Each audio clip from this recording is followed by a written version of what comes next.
to rally members of his party against Republican attacks come the midterm elections. Speaking in Iowa yesterday, the president says it's a fight he is ready to have. Now that we passed it, they're already promising to repeal it. They're actually going to run on a platform of repeal in November. You've been hearing that. And my attitude is, go for it. If they want to have that fight, we can have it. Because I don't believe that the American people are going to put the insurance industry back in the driver's seat. We've already been there. We're not going back. This country's moving forward. All right, a new CNN poll taking an early snapshot of where voters stand ahead of the next presidential election. If the 2012 election were held today, 47% say they would back President Obama. An equal number would support an unnamed Republican challenger. Is that interesting? Yeah, that is interesting. This is also interesting that by 10 percentage points, more Americans think the president's going to lose than win. I don't think, let's bring in Ron Paul right now. I don't think that matters a whole heck of a lot right now. Obviously, the 2012 election far off. But Ron Paul, how will this health care debate shape the election that's coming up in November in 2010? Well, I think it certainly will. I think a lot is yet to happen because more people are going to understand this bill and how bad it really is. I think 2010 seems to be so long way off. I think, a lot more can happen. But I definitely think it's going to make a difference. I think it's going to help the Republicans, and they're going to come close to taking over the House. But to me, the whole thing is a huge mess. You know, they went and they had this big excitement over 20 words. Well, it was good that they're trying to follow the rules, but coming from my viewpoint, where I can't find out where there's authority in the Constitution for running medical care. And the 2,000 pages, I think we're all wrong. And now they're going to worry about 20 words. Well, I guess it's good they're worrying about 20 words. I'd like to have them worry about the 2,000 pages. Well, and let's talk about both of the parties, because when I go out and talk, it's not just people concerned about the Democratic Party. They'll say, yes, we're concerned about how the Democratic Party is expanding the government's footprint in our life when it comes to health care. But you Republicans, they will say to me, you Republicans passed a Medicare drug benefit plan that had a cost of $7 trillion. If you look out there right now, Ron, it doesn't look like Americans have a real good choice if they're small government conservatives. They're getting it from both parties. They get it from Bush. Now they're getting it from Obama.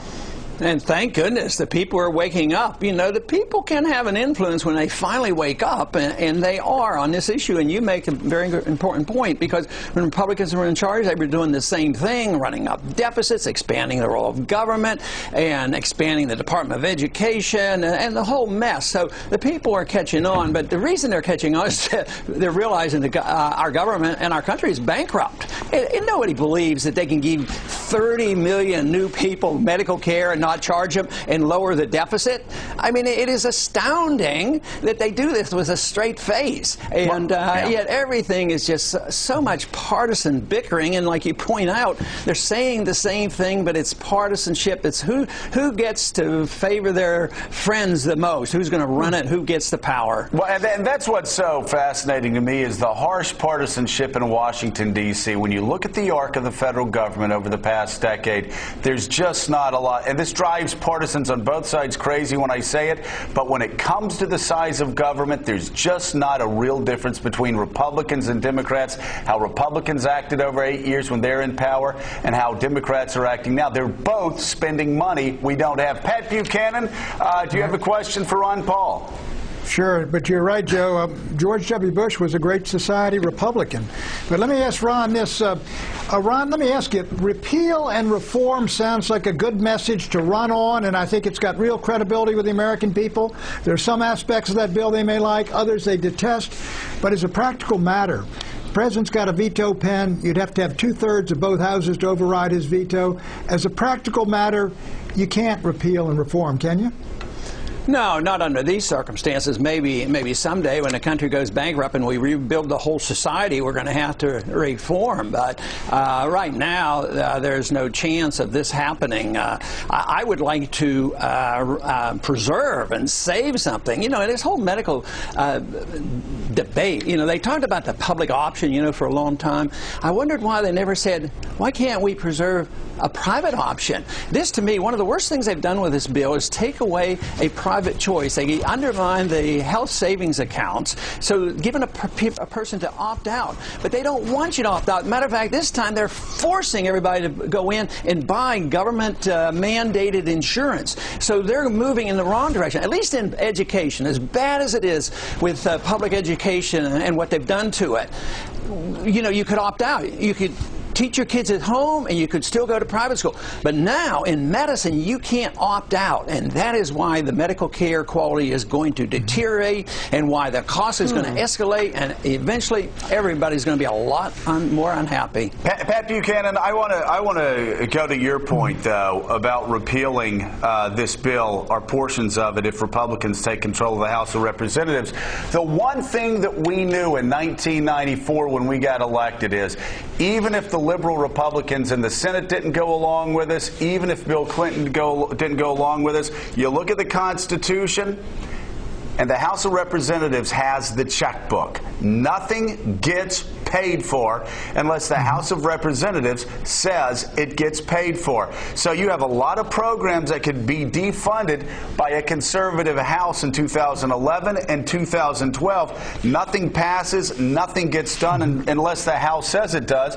And that seems to me, Ron Paul, like an opportunity. If you ask me, do you want Republicans to take over the House or the Senate? I'd say let them take over the House, because you can't spend a dime unless the House says you can spend a dime. That's the way it's supposed to be, but that's not the way it happens. The Congress, for decades now, have given up their prerogatives to the executive branch. We've had Republicans who loved the strong executive. Still today, the executive can go to war without a declaration. The Federal Reserve can spend $2 trillion without appropriation. The other day, what did Obama do? When the Congress couldn't do something, they were welcome. Oh, write an executive order. It has the force of law. So the executive branch writes laws constantly. The judicial system writes laws constantly. You're absolutely right about what the House should do, but we have strayed so far from that responsibility. The House should be able to control the whole process through the purse, but they give up on it too easily, and it is astounding to me that the Congress has given up so much of their authority and their responsibilities. Let me ask you this, Ron. In 2006 and 2008, there were a lot of small government conservatives that helped Ronald Reagan get elected in '80, that helped people like me get elected in 1994, that said, why do I want to make phone calls for the Republicans? Why do I want to knock on doors for the Republicans? Because if they win, they're not going to be conservative. Can you tell small government conservatives today in 2010 that if Republicans take control of the House next year, that they have learned their lessons, that they'll be any different than they were the last 8 years they controlled the House? Will it be different this time? Oh, I don't think so, unless you get a new crop up here. You have to have more different people here. And I think the frustration that you're expressing is the fact that the two parties are very similar, and therefore there aren't any choices. We don't really have a democratic process here, because if you try to do it as a third party, all the rules are biased against you. You can't get on ballots, you can't get in debates, you're, you know, dismissed by the media. So we do have one party, and all they fight over is power and influence, but they do not fight over philosophy. So if you want that, if you want to see a change, the Republicans have to change their image. Right now, they've gained a whole lot, not because people are convinced the Republicans, but they are convinced that the Democrats are so bad, and they actually are, you know, now worse than what they remember the Republicans to be. So we have a long way to go to straighten this mess out. It's a very Pat good Buchanan? point. Yes. Yeah, quick question, Ron. Look, there, Ron Paul, Sarah Palin, Mitt Romney agree 100% the bill shouldn't have passed health care. On foreign policy, Afghanistan, Iraq, Iran, Ron Paul and Sarah Palin are on opposite sides completely. Any chance that your point of view can prevail in the Republican Party on foreign policy, or is that hopeless?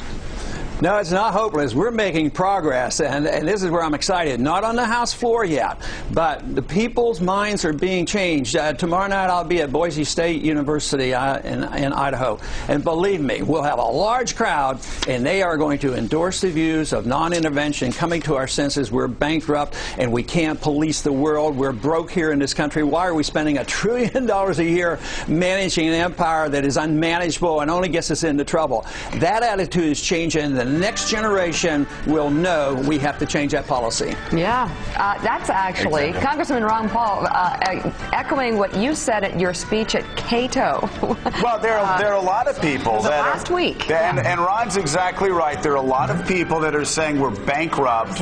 What are we doing trying to rebuild countries a decade after we went into Afghanistan? And how much longer are we going to be there? We have got to narrow our focus. We've got to show restraint at home. We've got to show restraint abroad. And the party that does that, Ron, I think, is going to start winning elections. Yeah. Yep, that's it. And we need the influence of these independent-minded people, and unfortunately they don't have another party, so they'll have to influence both parties. He says we need a new crop. We Congressman Ron Paul, thank you very much. Thanks, Ron. Good to have you back on Good the to be with show. you. Coming up next, Senator